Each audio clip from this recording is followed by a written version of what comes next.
কুচুটেগিরি করার একটা সীমা আছে, কিন্তু তার আগে দেখিয়ে নিচ্ছি আমাদের দুজনের জুতো কিন্তু সেম সেম। যেটা বলছিলাম যে কুচুটেগিরির কথা, এর একটা বাইক আছে, সেই বাইকটা নিয়ে ভোট দিতে যাবে না, আমার স্কুটি নিয়েই যাবে, যেটাতে আমি কালকে তেল ভরেছি।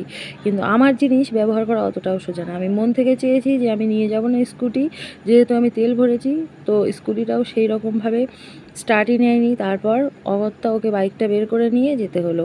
আর অবশেষে আমরা ভোট দিতে যাচ্ছি, তখন প্রায় 3:30 মতো বাজে। আহা, অন্য আরেকজনের বাইকের করে যাচ্ছি, ব্যাপারটা বেশ অন্যরকমই লাগছে। আর যেতে যেতে অনেক কিছুই মনে আসছে। এই যেমন সকালবেলা আই কার্ড খুঁজতে গিয়ে আমার যা পরিস্থিতি হয়েছিল, আমাদের একটা ছাগল ছিল, একটা না বেশ কয়েকটা ছাগল ছিল। একেবারে সন্ধ্যা হতো আর ছাগলগুলো কোথায় গিয়ে বসে থাকতো সে খুঁজেই পাওয়া যেত না। লাস্টে আমি, দিদি আর আমার বোন একটা আমাদের হারিকেন ছিল, সেই হারিকেন নিয়ে নিয়ে খুঁজে বেড়াতাম। কিন্তু সেই ছাগলগুলোও ছিল রহস্য দেখার ওস্তাদ। এত টাকা ডেকে বেড়াতাম, তবুও ছাগলগুলো একটুও ভ্যা করে আওয়াজ করতো না। আর যদি বাড়ি বেঁধে রাখা হতো তাহলে তো চিল্লিয়ে পুরো বাড়িটা মাথায় করতো। তো যাই হোক, ভোট দিতে যাওয়ার সময় ও বারবার করে বলছিল যে মেয়েদের লাইনে অনেক ভিড় থাকবে, তোমার জন্য আমার দাঁড়িয়ে থাকতে হবে, ছেলেদের লাইনে কোনো ভিড় নেই। আর এদিকে ভোট দিতে এসে দেখি মেয়েদের লাইনটা পুরো ফাঁকা। তারপর তো কোনো কথাই হবে না, গেলাম নাচতে নাচতে। ভোট দিয়ে এসে বাইরে দাঁড়িয়ে দেখি সবাই নাকে হাত দিয়ে দাঁড়িয়ে রয়েছে। ব্যাপারটা দেখে আমার বেশ হাসিই পাচ্ছিল। সব থেকে হাসি পাচ্ছিল তো ওই লোকটাকে দেখে। ও তো কনফিডেন্স তো যেমন তেমন, ওভার কনফিডেন্স। ও বারবার করে বলছে আমি বেশিক্ষণ দাঁড়াতে পারবো না, ঘুমানোর একটা ব্যাপার আছে, সে নানা রকমের কথাবার্তা। তো যা পারে করুক গিয়ে যাক, ও তো লাইনে দাঁড়িয়ে রয়েছে। আর আমি এদিকে পুস্কুর সাথে একটু আলাপ আলোচনা করে নিচ্ছি। আর এদিকে আয়াম তো পুরো অবাক।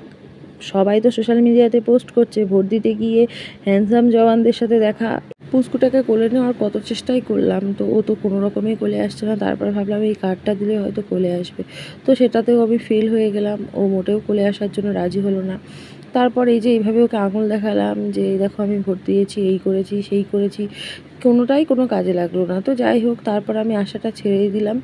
আর ওর পাশেই দাঁড়িয়ে থেকে ওকে আদর করছিলাম, কোলে আর নেওয়া হলো না। আর এদিকে সবাই কেন বলো তো নাকটা বন্ধ করেছিল, এই যে পাশে একটা এরকম খোলামেলা বাথরুম করেছিল, যার জন্য সবাই ওখানে দাঁড়াতে পারছিল না। আর এদিকে বাইরে চলে আসলাম। বাইরে আসার পর নিজেদের ছোটোবেলার কথা মনে পড়ে যাচ্ছিলো, কারণ আমরাও তো পরিবারের সবার সাথে এরকমভাবে ভোট দেওয়ার এখানে আসতাম, কারণ ওই আঙুলে একটু করে কালি লাগাতে।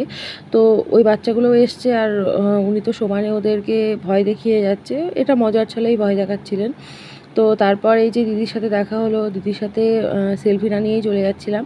তো দিদি ডেকে নিয়ে সেলফি তুললো, নিজেকে একটু সেলিব্রিটি ফিল হচ্ছিলো। তো যাই হোক, তারপর বাবু তো ছিল ওই বাড়িতে, আর ওই বাড়ি থেকে বাবুকে নিয়ে নিলাম, নিয়ে আমরা চলে আসছি এখন বাড়ির দিকে।